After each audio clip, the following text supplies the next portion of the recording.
Matigas ba to? Oh, matigas nga. Ito yung bagong power bank ng Tranio na napaka-portable. Testing natin at i-check natin kung okay ba talaga yung quality nito at kung totoo ba talaga yung capacity nito. So ito po is 3-in-1 power bank ng Tranio. So check natin mga idol ko.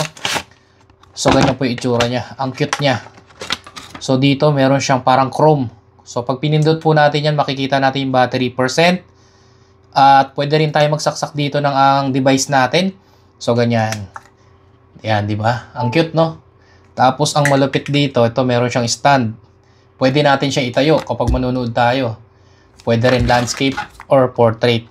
So ganyan. Galing, no? Tapos ang malupit dito, mga idol. Meron pala takip to, rubber.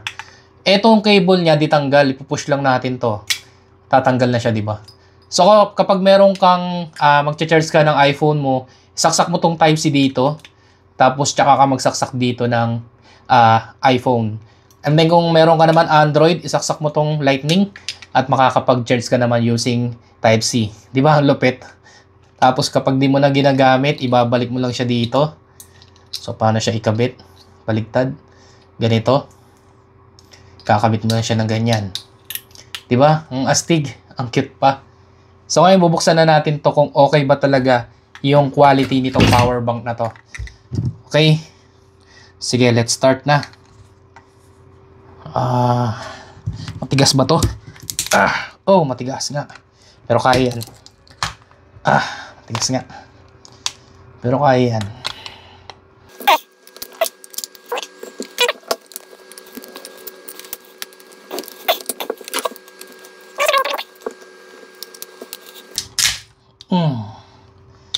Yun. Wala itsura niya. Meron siyang silicone dito. Para hindi umalog yung battery. So, ayun. Meron din siyang overheat protection. So, ayan o. Meron siyang overheat protection. Para pag uminit yung baterya, hindi na magcha-charge yung phone mo. Automatic. Safe na. So, titignan nyo, grabe. Napakaraming pyesa nito. Oh, may dalawa siya ditong battery IC protection, SMD power inductor, fast charging IC controller. Ang liit ng nyo, digital display. Yung power button niya okay din to. Malutong to eh.